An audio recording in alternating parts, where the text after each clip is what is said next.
Nah jadi banyak keburukan-keburukan menurut kita itu adalah di dalamnya berisi kebaikan. Ya, akan mengandung kebaikan.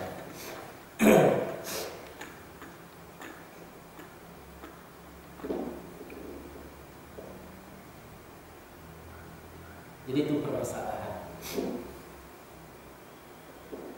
Balik ke dalam tamu karena istri.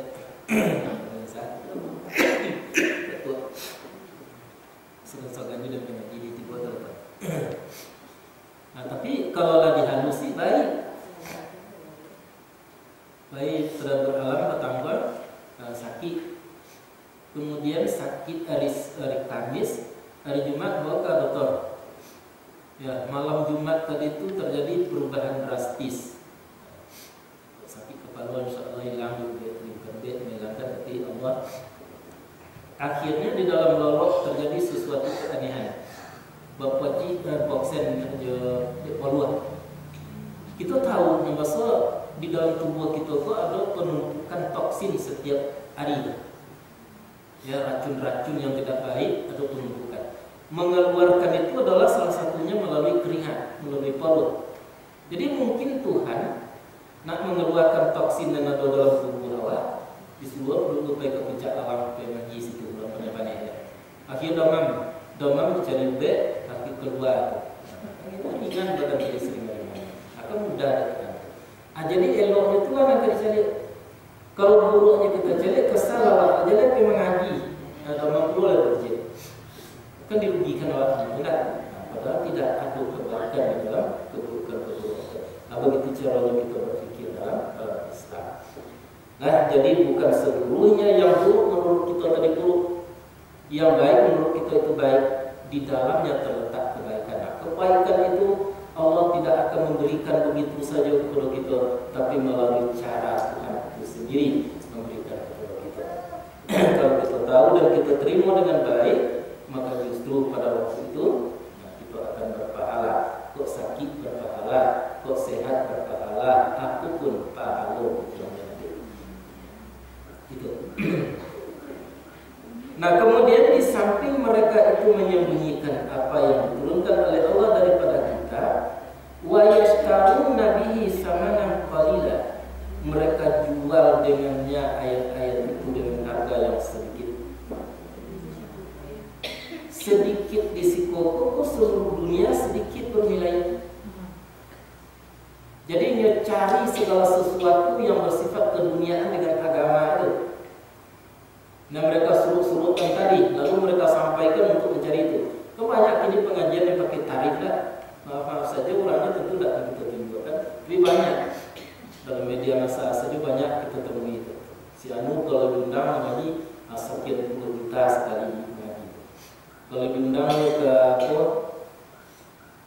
Cino misalnya sekian juta masih dengan diterima kemewahannya, hotel segala macamnya itu ditanggung di situ. Itu namanya menjual ayat Allah dengan harga yang sedikit. Mengapa? Karena satu ayat pun daripada Al-Quran itu kalau ditimbang dengan bumi dan langit masih berat ayat Quran. Jadi jual itu ke ayat Quran. Jadi seseorang yang memberikan pengajian kalau ada terlintas dalam hatinya harus sekian, itu namanya menjual ayat Allah dengan harga yang sedikit. Bisa dipahami? Menjual ayat Allah dengan harga yang sedikit. Tapi kalau andai katanya tidak itu yang dia tuju, tetapi kalau ada dia terima, itulah yang paling bagus. Ada pula orang yang dia tidak mau menerima, itu pun salah. Banyak pun dia terlampau gaji dia. Dia kalau tidak mau menerima, berartinya menutup itu surga orang lain. Nah, orang memberi, membuka pintu surga, ini yang tutup. Berarti itu tidak benar. Kalau ada yang targetkan harus sekian, kalau dari itu kita pilih. Godang hati, itu umpamanya itu tidak benar menjual ayat Allah dengan harga yang sedikit. Nah seharusnya apa? Lakukan yang terbaik, beramal dengan baik, upah ada di sisi Allah Subhanahu wa taala. Apa upahnya? Terima. Penyakit upahnya terima penyakit tadi. Itulah yang sebaiknya. Itu makanya di dalam agama itu ada kata-kata ikhlas. Ikhlas tadi hanya mengharapkan apa maunya Allah Subhanahu wa taala kepada diri kita. Kalau seketik Allah mengendaki, ya itulah untuk kita. Kalau banyak Allah mengendaki, ya itulah untuk kita. Nah, dan kemudian pandai-pandai pula lain memanfaatkan apa yang diterima di dalam kehidupan kita. Ya. Jadi wa yastaruna bi ahlihi samanan qalila. Ulaika ma yaquluna fi butunihim, orang yang seperti itu walaupun yang mendapat sesuatu, dapat rezeki itu ya, ukuran-ukurannya tadi itu tidak lebih daripada memakan api neraka di dalam perutnya. Jadi masalah yang halal itu yo orang-orang susah. Tuh masuk dari sekolah dulu tuh banyak kejadian. Kami biasanya berkumpul tuh di Ansarullah ya, hari Jumat. Kemudian ada bertanya ke kawan juga, biar kini bertukar kecilnya di Batang Torik. Itu banyak alumni berangkat Batang Torik. Nah, tunggu sebentar dulu Ustaz panjang punya. Untung-untung tiba orang dari Pangkalan juga. Apa maksudnya tuh? Ya kalau di Pangkalan banyak isi amplop daripada di Batang Torik. Jadi dinantinya kalau tidak ada dari Pangkalan baru kita isi jadwalnya Batang Torik. Aduh kawan yang semacam itu sama dengan memakan api neraka dari hasil yang berusahakan seperti itu. Karena tidak benar. Apa yang dimakan yang secara tidak halal, tidak benar itu akan berpengaruh kepada getaran tubuh. Tubuhnya tadi getarannya itu kepada yang tidak benar. Ya, kalau kita letakkan besi berani kepada jarum, besi berani ya, didekatkan jarum kecil. Di isoknya jarum terdekat besi berani. Mengapa? Karena kutubnya berlainan. Ya. Tetapi kalau besi berani sama besi berani yang diletakkan, ia akan tolak menolak karena kutubnya sama. Artinya apa?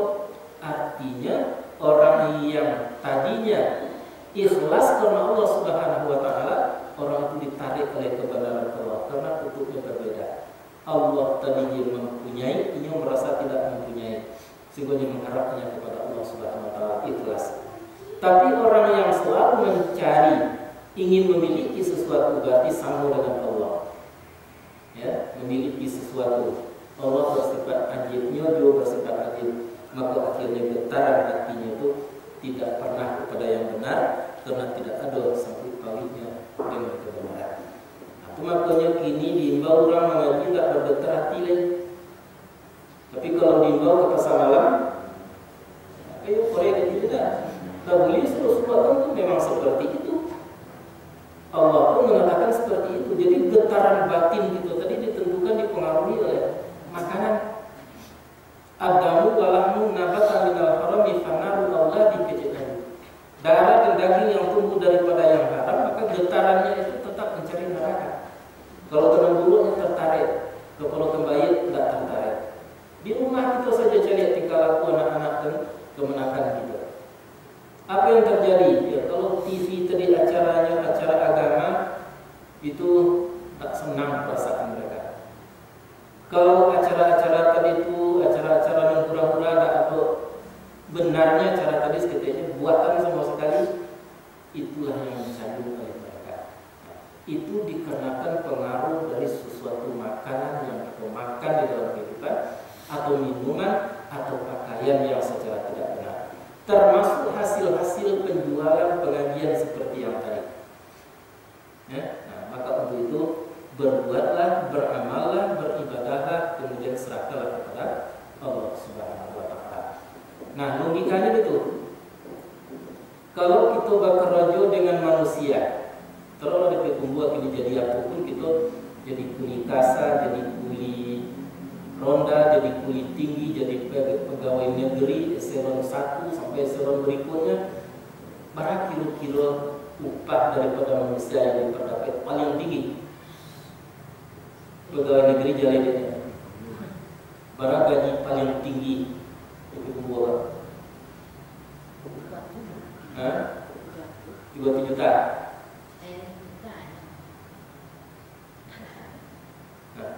Taruh 8 juta.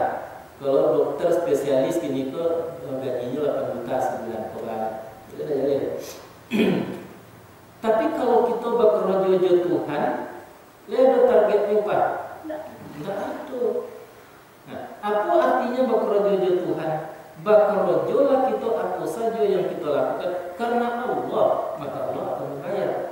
Apalagi pegawai untuk ibu-ibu bekerja waktu manusia, lah kada dapat upah dari manusia.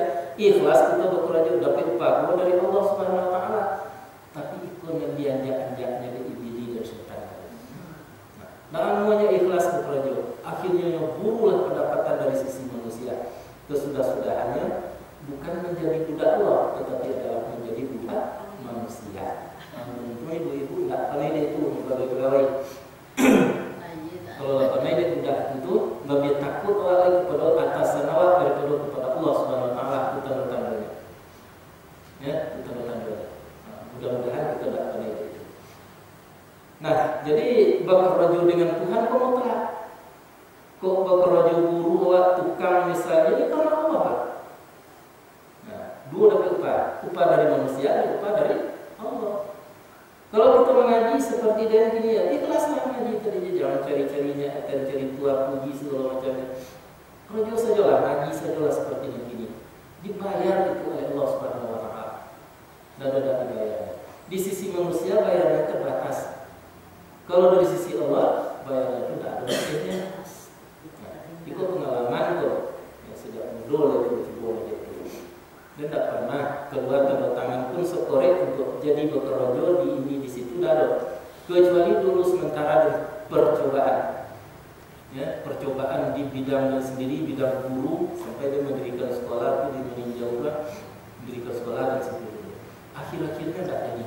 Kok sebab tidak jadi? Karena yang tadi, ya awak lupa dengan Tuhan, akhirnya awak menjadi atasan kebenaran. Kemudian bekerja di bumi putra, Allah Rabbi di situ, main bicara itu, tukang tauran, ya itu yang dikerjakan bumi putra, bumi putra ini tidak seperti itu. Ya, akhirnya terjadi sikut-sikutan mencari rezeki. Nah, mulai-mulailah semayang dari langit-langit ke semayang, dia merobek rezeki.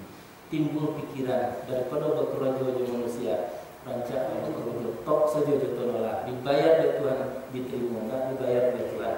Nah, tapi Allah tidak akan menyalahi janjinya.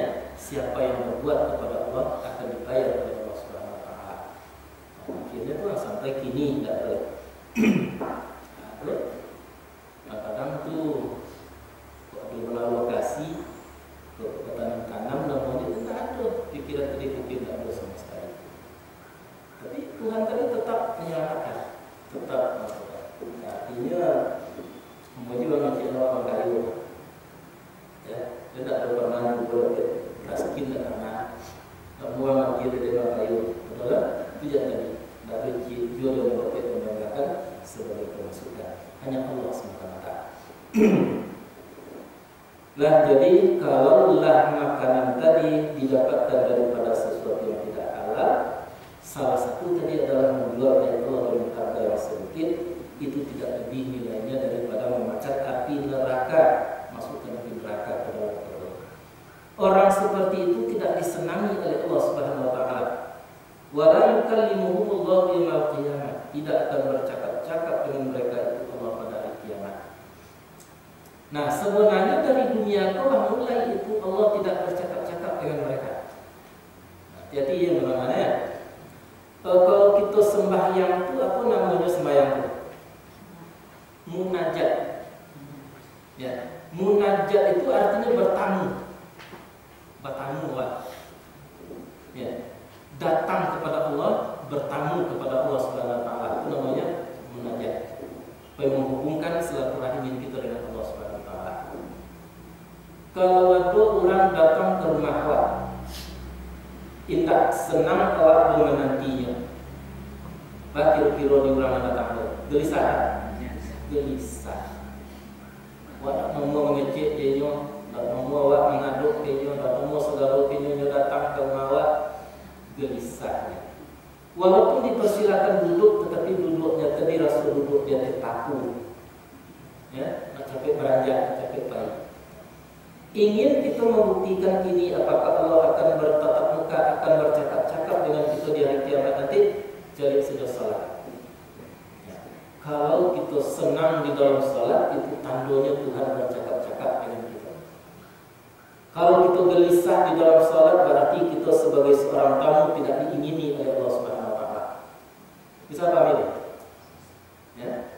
Awak sebagai tuan rumah datang orang tak ketujuh, dia orang tadi dia perangainya tak ketujuh, terhatinya tak ketujuh, kita tak senang. Ketidaksenangan kita tadi membuat si tamu tadi menjadi gelisah. Jadi orang sholat yang membawa darah daging yang haram tetap seperti itu, tak senang Tuhan tadi menanti atau dibenci oleh Allah, bahkan tidak mau sholat, tak mau bertamu. Kenapa? Karena dia tak mau bertamu, dia sudah tak senang Tuhan dia. Lain halnya orang-orang yang disenangi Allah Subhanahu wa taala, senangnya malamnya jago bertahajud kepada Allah. Ya, salat duha, kok salatnya tadinya sempurnakan salatnya itu, kok sujudnya sempurnakan. Itu diajarkan itu dalam buku dan tulis itu diajarkan itu, mulai daripada beristinja sampai berwudu, rahasia-rahasia yang perlu kita rasakan di waktu itu diajar sama sekali. Jadi sehingga orang-orang yang disenangi oleh Allah, senangnya bertamu kepada Tuhan, senangnya salat itu istilah. Atau senangnya melakukan kebaikan yang disuruh oleh Allah Subhanahu wa taala. Tandanya orang yang tidak disenangi, ingin yang gelisah, ibarat seperti tamu tadi, ingin cepat baik, ingin cepat selesai, begitulah. Jadi ingin kita tahu, laikan bercakap-cakap Allah dengan kita nanti di hari kiamat, lihat saja salat kita. Kalau bisa kita menciptakan ketenangan dalam sholat, ya, maka berarti kita akan bercakap-cakap dengan Allah di masyarakat. Kemudian wala yuzakihim, dan mereka tidak akan disucikan oleh Allah. Artinya kesalahannya tidak akan diampuni, keburukannya tidak akan diperbaiki, dibiarkan mereka begitu saja, itu tidak sucikan mereka. Walaupun azabun alim, orang-orang yang seperti itu untuk mereka adalah azab yang pedih. Lalu diberi oleh Allah contoh, mereka itu adalah orang-orang yang membeli mereka akan kesesatan dengan petunjuk. Ya, dibelinya kesesatan dengan petunjuk. Beli jual beli itu kan menukar, pertukarkan. Yang buruknya dia, yang kesesatannya dia, yang petunjuk tadinya buang jauh-jauh. Wal azab bil maghfirah, dan mereka tukarkan azab dengan ampunan. Mereka ambil azab, mereka berikan ampunan. Fama asbarahum alanna, padahal mereka tidak akan sanggup sabar untuk menahan api neraka itu. Nazalika bi anna Allah nazzala al-kitab bil haqq, demikianlah dengan bahwasanya Allah itu menurunkan dia akan kitab dengan sebenarnya. Tidak ada yang buatan itu apa yang disampaikan Allah di dalam kitab. Benar itu seluruhnya. Kalaupun kita dilarang tapi dirugikan oleh yang dilarang, lakukan saja, tinggalkan saja yang dilarang tadi, itu akan beruntung. Ya. Kalaupun kita disuruh oleh Al-Quran, oleh Allah di dalam Al-Quran, sekalipun merugikan kita suruhan tadi, lakukan saja dengan setulusnya, itu akan diuntungkan oleh Allah Subhanahu wa taala. Jadi orang-orang yang tunggang perasaannya kepada agama, dia tak pikir-pikir panjang tentang apa yang disuruh Allah, tentang apa yang dilarang Allah, apa yang ditinggal, apa yang dilarang, dia tinggalkan, apa yang disuruh dia lakukan. Itulah yang dikatakan orang-orang yang taat. Nah, wa innal ladzina ikhtalafu fil kitab, tapi karena ilmu pengetahuan tadi menanggung, akhir-akhir terjadilah perbantahan, perselisihan di dalam kitab itu, lafi syiqaqin ba'id. Sungguh orang yang berselisih tentang kitab itu berada pada perpecahan yang jauh, ba'id tadi artinya sangat jauh sekali. Jadi kita harus ambil kesimpulan-kesimpulan. Pertama, mengambil suatu keputusan di permukaan bumi jangan hanya semata berdasarkan yang lahir. Itu yang pertama. Sebab yang lahir itu pembohong, pendusta sama sekali. Ya, matu itu pembohong tuh. Kalau kita percayai apa yang dipercayai matu, itu tidak ada tuh. Itu dibohongi.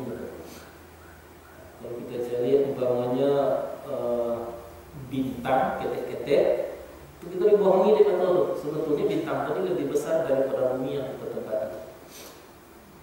Jadi jangan dipercayai.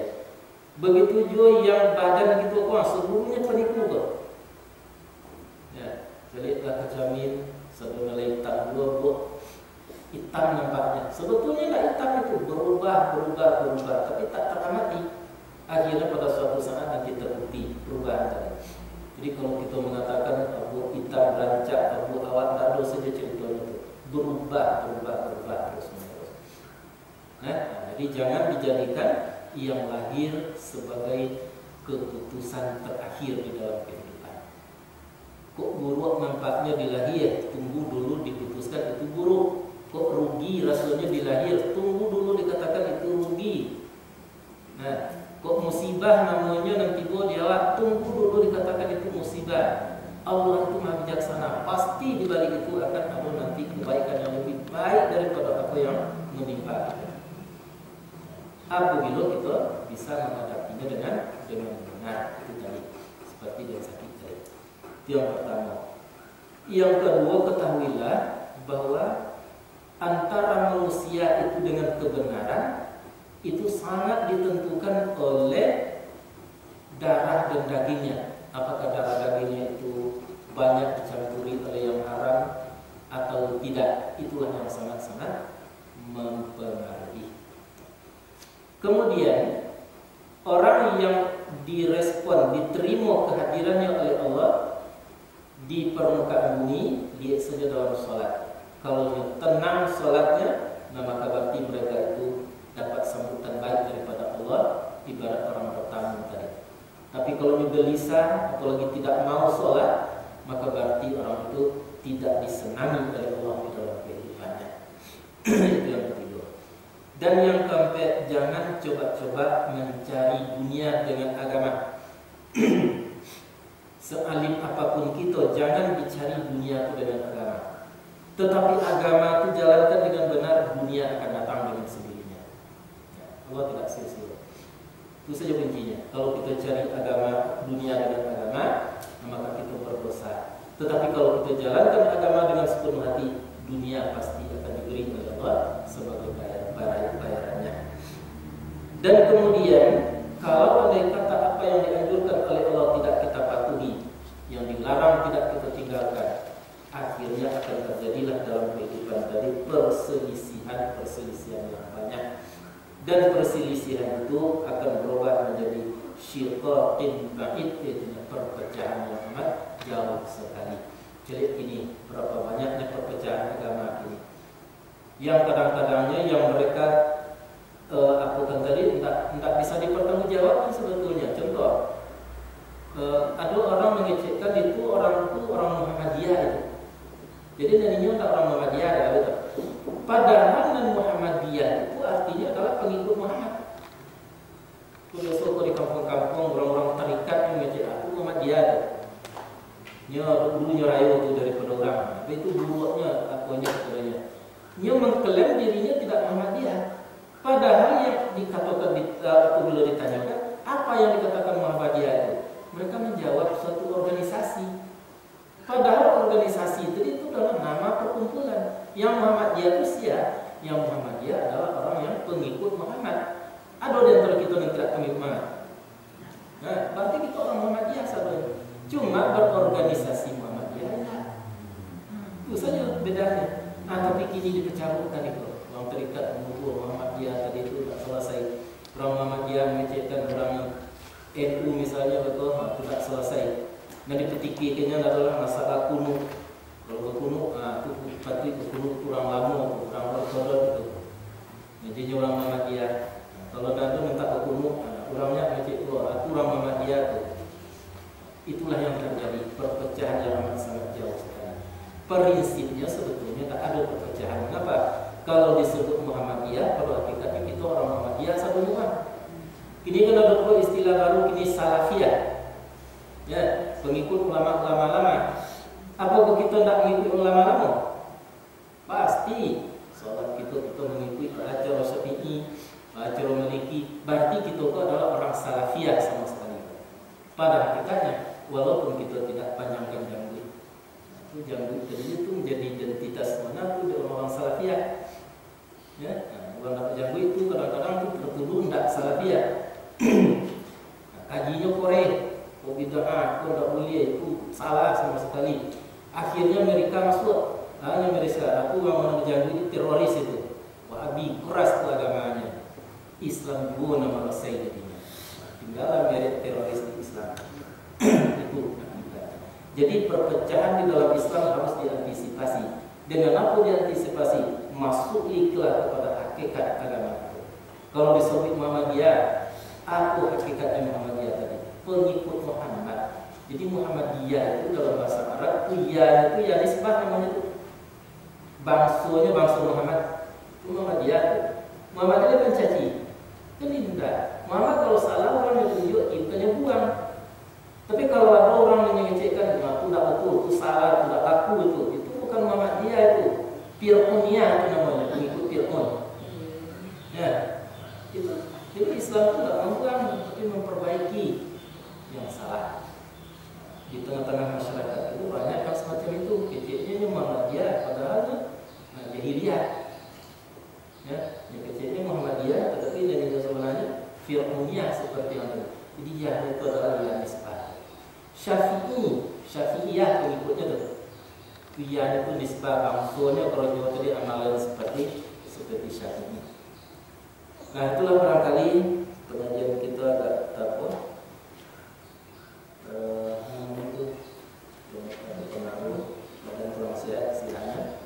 Mudah-mudahan apa yang kita sampaikan itu dalam 10 tak terlokit kecil ya.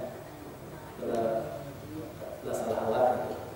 Itulah makanya kita hati-hati mempelajari ayat-ayat Allah Subhanahu wa taala. Mudah-mudahan bermanfaat dan banyak maaf yang salah dari aku sendiri, yang benar dari Allah Subhanahu wa taala. Assalamualaikum warahmatullahi wabarakatuh.